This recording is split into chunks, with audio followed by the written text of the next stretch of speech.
Peter Jonhnston, author of The Eagle's Way. I got my medical degree in 1965, and after working in hospitals for 3 years, I spent time with the Army in Vietnam. While anaesthetics and resuscitation were my main jobs there, I found more enjoyment chatting to the troops about their day-to-day problems. So in 1970, I became a GP. 50 years later, I still love the job. In 1980, my wife was diagnosed with incurable lung disease. A defective gene combined with our smoking did the damage.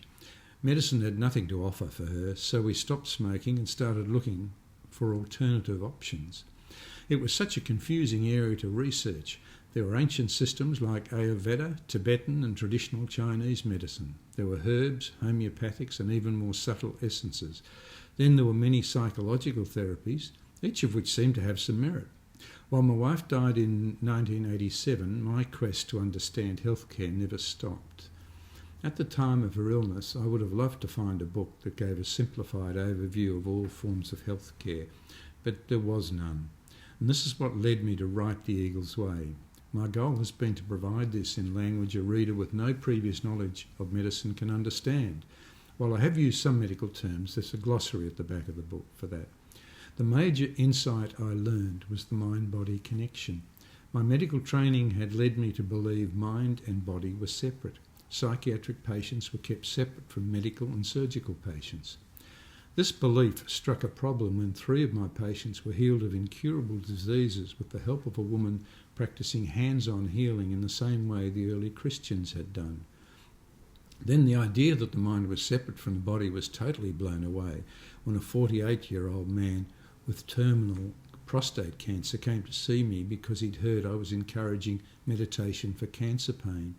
His cancer had spread into his bones and hormone therapy wasn't working. His meditation took an unexpected turn when he found himself visualising his bones and washing them.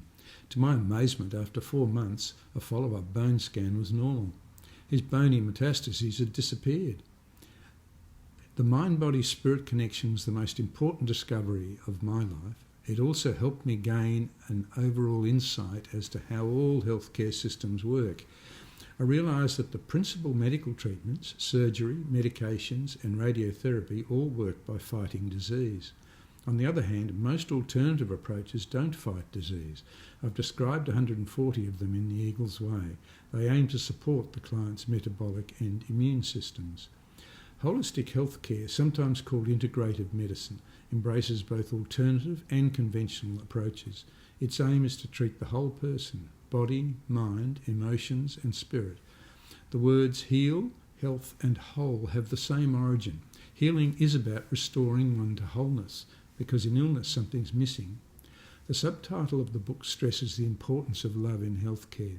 Whether it be conventional, alternative or holistic healthcare, compassion is vital in the healing process. And compassion not only applies to the health practitioner, it's even more important for all of us to be compassionate to ourselves. If we gave ourselves the same love we give our dogs, we'd be a lot healthier. If we gave ourselves the unconditional love our dogs give us, we'd be supremely healthy. It was in listening to patients, authors and teachers and assessing this information intuitively that I found a deeper understanding of the field of healthcare. If you can use The Eagle's Way as an overview and an introduction to this complex subject and allow your own intuition to guide you in a similar way, this book will have done its job. So thank you all for listening to me.